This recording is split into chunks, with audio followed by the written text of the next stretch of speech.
오늘 우리가 읽은 본문 여러분 다 아마 아실 겁니다. 예루살렘 교회가 이제 성령의 역사로 자꾸자꾸 부흥이 되는 겁니다. 교회가 부흥된다는 건 참 좋은 일이죠. 근데 교회가 부흥되는 것을 싫어하는 그런 사탄 마귀의 역사가 또 항상 교회에는 있게 마련입니다. 예루살렘 교회에 어떤 문제가 있었는가?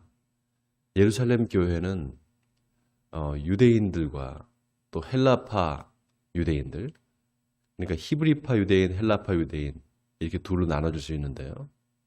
유대인들이 둘로 이렇게 분류가 됩니다.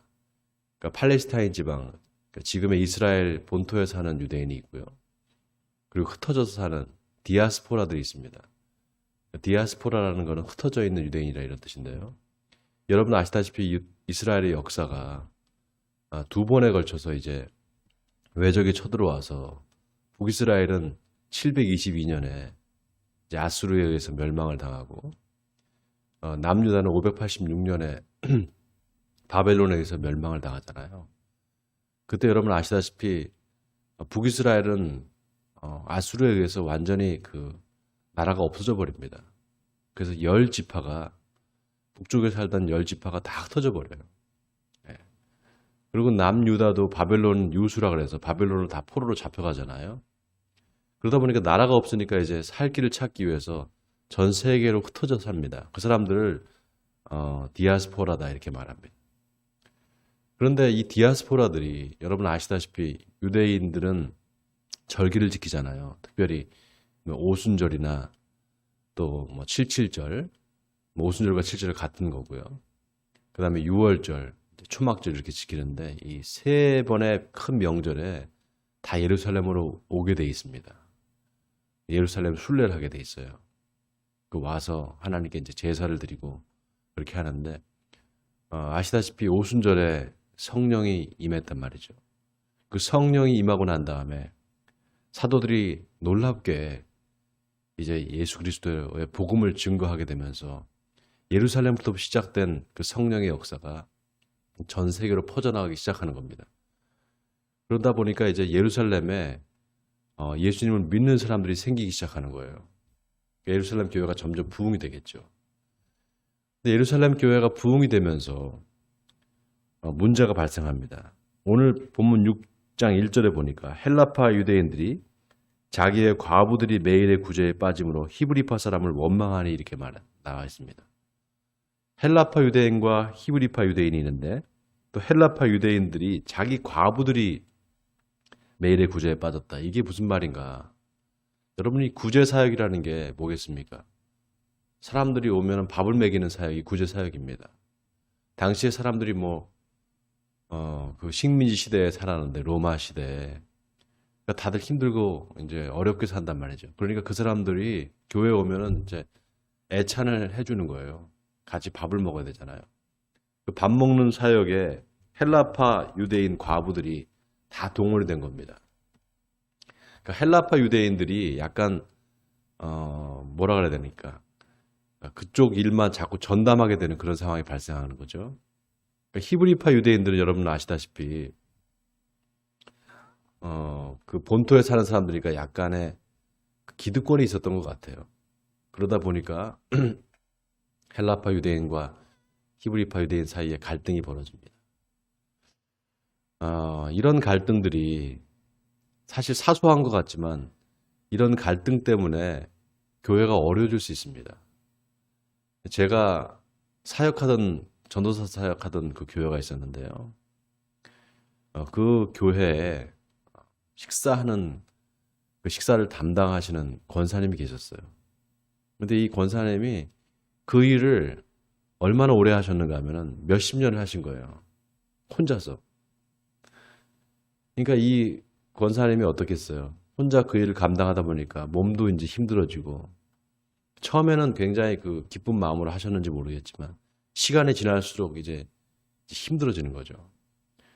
그러니까 자꾸 원망이 나오고 다른 사람들을 이제 헐뜯는 이야기를 자꾸 하시게 되고 그러다 보니까 이제 밥을 먹으면서도 늘 그런 게 이제 마음에 걸리는 거예요.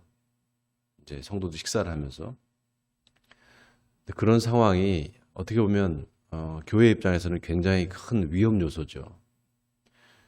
그러니까 식사하는 거가 사실 아무것도 아닌 것 같은데 이걸로 인해서 교회가 분열될 수 있고 힘들어질 수 있습니다. 또 식사를 담당하는 분들이 너무 이 일에 이제 신경을 많이 쓰게 되다 보면 결과적으로 그 일로 이제 이 사람들의 믿음이 자꾸 떨어지게 돼요. 이런 일들이 이제 발생하다 보니까 이제 교회가 점점 어려워지고 힘들어지기 시작합니다. 그러니까 예루살렘 교회의 이제 사도들이 이제 이 사실을 알게 되면서 이래서는 안 되겠다 하고 회의를 한 거죠.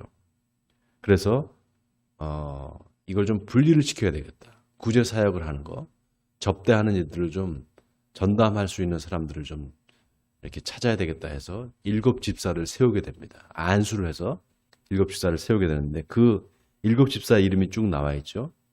그 중에 제일 최초로 순교한 스데반 집사가 나오고요. 그다음에 빌립 집사, 브로고로 집사, 니가노로 집사, 디몬 집사, 바베나 집사, 그 다음에 니골라 집사 이렇게 7명의 집사를 세우게 됩니다. 이 집사들이 교회에서 이제 열심히 구제하는 일, 접대하는 일을 하게 되고 사도들은 오직 말씀 전하는 것과 기도하는 일에 전념하게 됩니다. 그러면서 이제 교회가 어떻게 되는가? 자연스럽게 조직교회가 되는 겁니다. 이 조직교회라는 것은 뭐냐?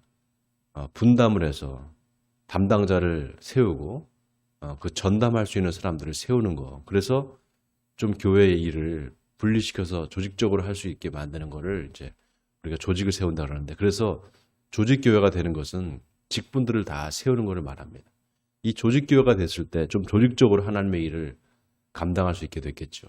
그러다 보니까 교회가 점점 이제 부흥하게 되고 또 심지어는 허다한 제사장의 무리도 이 도에 복종하니라 이렇게 나와 있는데 제사장의 무리가 예루살렘 교회에 들어왔다는 건 굉장히 놀라운 일입니다.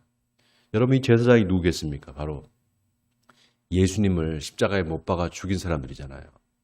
제사장, 서기관, 바리새인들, 유대교의 지도자들도 이 교회, 예루살렘 교회 일원이 됐다는 이 사실은 정말 놀라운 사실이죠. 우리 교회가 여러분 아시다시피 작지만 우리도 이제 애찬을 하잖아요. 점심시간에 식사를 이제 준비를 해야 되는데 지금 조금 이제 우리 교회가 개척교회다 보니까 한 사람만 몇 사람만 계속 이렇게 하게 됩니다. 이거를 조금 더 교인들이 늘어나면은 좀 이제 뭐 예를 들면 여성교별로 한다든가 이렇게 좀 조직을 했으면 좋겠다 이런 생각이 드는데 아직까지 그럴 만한 또 상황도 아니고 그래서 우리 전도사님하고 사모가 이렇게 전담해서 하고 있는데 이게 참 사랑이 없이는 힘든 일입니다. 교회가 사랑하는 마음, 성도들을 섬기는 마음이 사라지면 그때부터는 교회는 힘들어집니다. 그래서 우리가 기도해야 돼요. 아무것도 아닌 일 같은데 그런 걸로 시험이 될 수도 있고 사람들이 힘들어질 수 있어요. 문제는 뭐냐? 사랑이 식어지는 겁니다. 한 사람만 계속 그걸 하게 되면 이제 힘들어지는 거거든요. 그래서 조금씩 분담해서 하는 거. 그리고 내가 교회에서 어떤 일을 하면 하나님께서 기뻐하실까? 교인들 한 사람 한 사람이 다 하나님이 주신 달란트가 있습니다. 그 달란트를 가지고 내가 조금 참여하면은 다 해피해집니다. 다 좋아지죠. 그러니까 내가 어떤 일을 하면 하나님 기뻐하시겠습니까? 교회에서 맡은 바 직분을 조금씩 감당하면 은혜롭게 다 할 수 있습니다. 바라기는 우리 에베네셀 교회가 이런 일들로 시험에 들지 않고 하나님의 사랑으로 또 이웃을 섬기고 또 우리 성도들 같이 섬기는 그런 사랑의 공동체가 되기를 주님의 이름으로 축원드립니다.